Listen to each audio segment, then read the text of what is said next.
প্রতি সপ্তাহে নতুন নতুন ভূতের গল্প দেখতে সাবস্ক্রাইব করুন বাংলা ভূতের গল্প চ্যানেলটিকে। সেই সাথে বেল আইকন প্রেস করতে ভুলবেন না। বন্ধুরা, আজকের এই ভূতের গল্পটি পাঠিয়েছে মুর্শিদাবাদ জেলার লালগোলা থানা থেকে শোয়েব আক্তার। তার কথা অনুযায়ী এই ভৌতিক ঘটনাটি তার নিজের সাথে ঘটেছিল। আজকের বিশেষ প্রশ্ন হলো, তোমরা কি কেউ কখনো রাতে মোবাইল চালানো অবস্থায় কোনো অদৃশ্য শক্তি বা ভূতের উপস্থিতি টের পেয়েছ? নিচের কমেন্ট সেকশনে অবশ্যই লিখে জানাও। এই ঘটনাটি যখন আমার সাথে ঘটে তখন আমি আমার বড় ভাইয়ের সাথে তার ভাড়ার ফ্ল্যাট বাসায় থাকতাম। আমার বড় ভাই একটি ইঞ্জিনিয়ারিং ফার্মে চাকরি করত।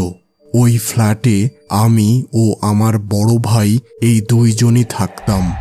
বিশেষ কারণে ওই দিন আমার স্কুল ছুটি ছিল, তাই আমি ফ্ল্যাটে ওই দিন একাই ছিলাম।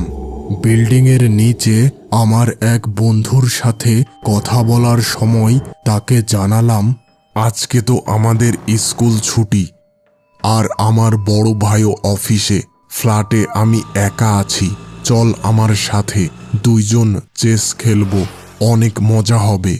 আরে আমার একদম সময় নেই, বাসা থেকে একটি দরকারি কাজ দিয়েছে, আজকেই শেষ করতে হবে। আমি বেশ মন খারাপ করে ফ্ল্যাটের দিকে রওনা দিলাম। আমার রুমের বিছানায় বসে মোবাইলে ভিডিও দেখা শুরু করলাম। বেশ কিছু সময় পর হঠাৎ একটি ভিডিও দেখে আমি বেশ চমকে গেলাম। 10,000 রুপি পুরস্কার, আপনি যদি সাহস করে এই মোবাইল গেমটি খেলতে পারেন, তবে শর্ত হলো রাত ঠিক 2টার সময় একা কোনো অন্ধকার জায়গায় আপনাকে বসে খেলতে হবে। তবে সাবধান, এই গেমটি খেলার সময় অনেকের সাথে নানা প্রকার ভৌতিক ঘটনা ঘটেছে এবং অনেকেই কিন্তু মারা গিয়েছে, তাই সম্পূর্ণ আপনার রিস্কে খেলবেন। 10,000 রুপি আপনার জন্য অপেক্ষা করছে। আমি মনে মনে ভাবলাম, আরে 10,000 রুপি, নতুন একটি মোবাইল ফোন কেনা যাবে, আজকে রাতেই চেষ্টা করতে হবে। সেই সময় আমি ভূতটুতে বিশ্বাস করতাম না। 10,000 রুপি জেতাই আমার মূল লক্ষ্য ছিল। ওই দিন রাতে আমি ও আমার বড় ভাই রাতের খাওয়া দাওয়া শেষ করে বিছানায় শুতে যাই। রাত প্রায় 11:30টার দিকে। বেশ কিছু সময় পর আমি যখন বুঝতে পারলাম আমার বড় ভাই ঘুমিয়ে পড়েছে, তখন আমি আস্তে করে বিছানা থেকে উঠে ওয়াশরুমে গেলাম। ফ্রেশ হয়ে এসে ড্রয়িং রুমের সোফাতে বসে মোবাইলে গেম খেলা শুরু করলাম। রাতের ঘড়ির কাঁটা যখন 1:50 ঠিক তখন আস্তে করে আমাদের বিল্ডিংয়ের ছাদে চলে গেলাম। বন্ধুরা, আমরা অনেক সময় কিছু জিনিস আমাদের ইচ্ছা ছাড়াও প্রমোশন করি, যেগুলো তোমরা অন্ধভাবে কখনোই ফলো করবে না। এগুলো শুধুমাত্র প্রাপ্তবয়স্কদের জন্য। হ্যালো সবাই, আইসিসি ক্রিকেট বিশ্বকাপ 2024 চলছে, আর আপনি নিশ্চয় প্রতিটি ম্যাচ দেখে অনেক আনন্দ ও উত্তেজিত হচ্ছেন। আর এই উত্তেজনাকে আরও বৃদ্ধি করতে এখনই মোস্ট বেটে যোগ দিন।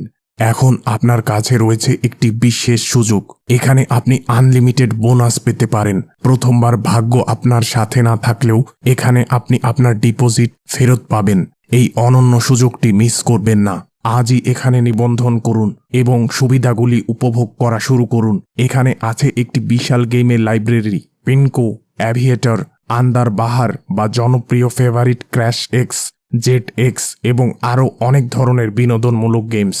এখানে খুব দ্রুত সময়ে আপনার পুরস্কার উত্তোলন করতে পারবেন। মোস্টবেট একটি আন্তর্জাতিক লাইসেন্সের অধীনে পরিচালিত হয়, যা প্রতিটি গ্রাহকের নিরাপত্তা নিশ্চিত করে। এখানে আপনি বিকাশ, নগদ, রকেট ও অন্যান্য অনলাইন পেমেন্টের মাধ্যমে দ্রুত অর্থ ডিপোজিট করতে পারবেন।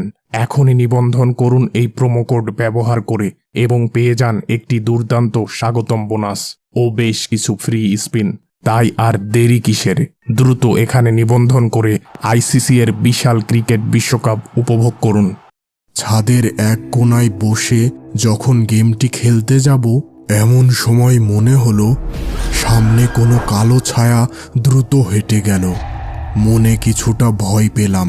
তখনই মনে হলো আসলে ওই লোকটা তার কথার মাধ্যমে আমার মনে ভয়ের সৃষ্টি করেছে। আসলে ভূত বলে কিছু হয় না। এই স্পিন গেমের 4টি অংশ আছে। উপরের 2টি একটি রূপী চিহ্ন আর পাশের একটি কুকুরের চিহ্ন। নিচের একটি অংশে কঙ্কালের মাথা ও পাশের একটি কবর। স্পিনে টাচ করলেই এটি ঘুরবে আর যে কোনো একটি অংশ সিলেক্ট হবে।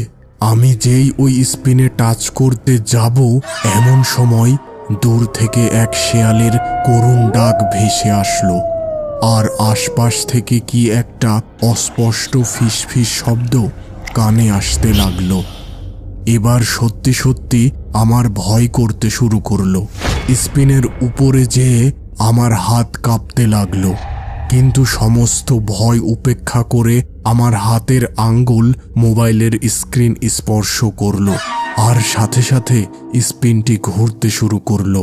ঠিক ওই সময় আমার পেছনে একটি গাছের ডাল ভাঙার শব্দ শুনতে পেলাম আর বেশ হকচকিয়ে গেলাম।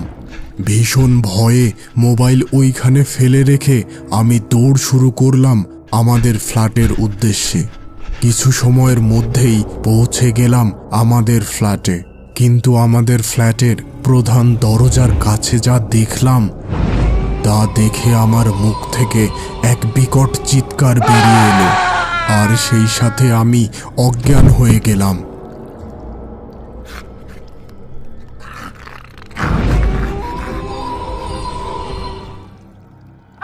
বিকট একটি চিৎকারে আমার ঘুম ভাঙল। চোখ খুলতেই সামনে দেখলাম একজন সাদা কাপড় পরিহিত বৃদ্ধ আমার দিকে তাকিয়ে হাতের ইশারা করছে। হঠাৎ তার পিছন থেকে একটি সাদা কাপড় পরিহিত মহিলার আবির্ভাব হলো এবং তার মুখ দিয়ে রক্ত গড়িয়ে পড়ছে। আমি ভয়ে আবার চিৎকার দিলাম।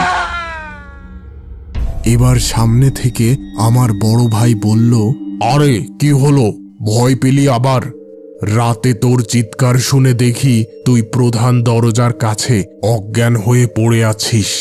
আমি এবার বুঝতে পারলাম ওই সাদা কাপড় পরা বৃদ্ধ ও বৃদ্ধাকে আমি স্বপ্নে দেখেছিলাম। কি ভীষণ ভয়ঙ্কর ছিল ওই বৃদ্ধার মুখ।